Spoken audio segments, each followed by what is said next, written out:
我是 Erin。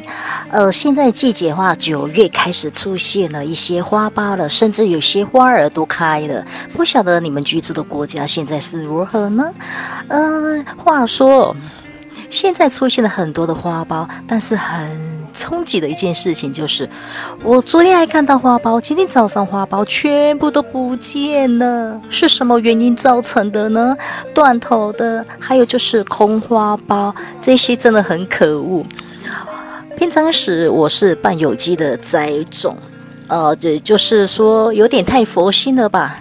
可是没想到这一份佛心的话，就是我用这些钱来养这些玫瑰，而这些虫儿害虫却来饱餐一顿，就是没有喷药，没有好好的喷药的关系。所以呢，我已经毛起来了。我刚刚出门就是去买了，就是撒地面的药物，针对各种害虫的，还有呢，喷药。下面撒药物，上面喷药。喷药这一方面的话，我还有加一些杀虫杀菌的。这一方面的话，上下都全部要扑灭，这样子的话，你才能赏到秋天的花儿来。所以呢，奉劝你们，太佛心的话，你可能赏不到花儿了。这个季节的话，真的要好好的去实行，一定要喷药，甚至说2星期喷1次也是必须的，不然这些的话，全部都被这些害虫啃食。你昨天看得到那些花苞，你早上起来的话就很 shock， 什么都不见了，花儿也不见了，真的是很神奇的一件事情。我带你们去花园看一下，是什么样的害虫造成这样子的一个状况呢？等一下，我们走吧。这也未免太扯了，这个更糟糕。一夜之间被吃个精光，剩下空壳了。这些不成样的枝条就剪了吧。这个也断头了，这些花苞全部被吃掉了。这个更夸张，真的是一夜之间全部都不见了。有够可恶吧，留着一些梗让我欣赏而已。像这一些花苞全部被吃掉了，留着也是没有用的。我们趁现在再次做个修剪，找个健壮的牙眼上方下刀，留个健壮的牙眼，它长出来的新芽才会有健壮度。这样的艺术品，不晓得你们有没有遇过呢？真的是又气又好笑。这个是切叶枫的作品。小时候看到蝴蝶飞舞是件很开心的事情，现在不是咯。这象从钻凿嫩芽嫩花苞下手，用象嘴般钻洞深入嫩花苞，吸取养分而造成花苞与叶片周围枯黄与断手，行动迅速，无法好抓，使用药物预防为上策，不然连一朵花也不用赏了。接下来的镜头有点考验心脏的负荷力，这也是种玫瑰的现实问题。这款虫的名字叫齿货，也就是图片中这一款蛾的幼虫，通常都是啃玫瑰的嫩芽嫩花苞。白天它是静止不动的，它是属于夜行性的无脊椎昆虫。你不是夜晚去抓虫，不然就是白天在这一些叶梗可以发现到它。天呀，好肥啊！你只要看到这些嫩叶有点不太对劲，你一看翻开就是了。躲藏得非常的好。我们随着画面来看一处更精彩的，你们要小心看镜头哦。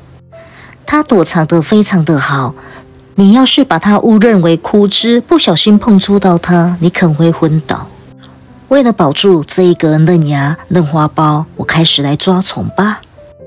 其实我也好怕这个齿货啊，这一只可说是特肥的。如果你们害怕的话，你们可以使用长镊子去夹它。为了保护这些嫩花芽，不是抓虫就是喷药了。细花也随时要修剪。好惨的一个现象，原本是个花芽，全部被这一些夜行性的蛾的幼虫所啃食了。好心疼呀！不可以再放置了，来下药吧，撒一些害虫的药物去防治。这一些撒地面的药物只针对一些灌木比较有效，它的药效性无法攻击到于帕特玫瑰的高度。所以我会建议大家，帕特玫瑰这一方面是要配合喷药的。喷洒药物宁愿少量，不要太多量，避免造成一些反效果。剂量这一些就是详细要看好，免得去伤害到玫瑰。犹如给玫瑰肥料一样，过量的话也会造成玫瑰的伤害或死亡。喷洒药物就是整个叶面要布满，而且选个好天气吧。我种的量并非像一大片的玫瑰园，所以这个容量就够了。小小的容器方便拿，也方便移动。因为住在住宅区，所以有些帕特玫瑰的高度就无法喷咯。他们这些，你们有没有觉得好恶心啊？这些葱儿是吃了多少我的嫩芽还有花苞才肥成这样子的？哇！太夸张了吧！你只要看到每个嫩叶、嫩花苞的地方，一定都有一只虫，一只虫，我咬舌头了。这一些的话真的好恶心，所以我要是看到蝴蝶，还是一些蛾这些在飞舞的时候，其实对我而言的话，我是真的很头痛的。甚至我所种的橘子都被这一些蝶儿下卵，而且把这个叶子全部都吃光光了，这个真的好可恶啊！所以这时候的话，真的。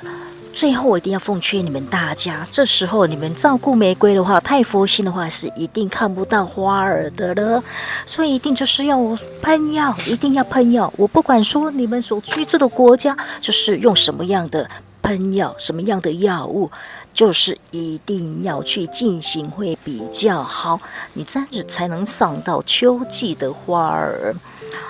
这一集我们暂时就是播放到这儿了，我们期待下一集见吧，拜拜。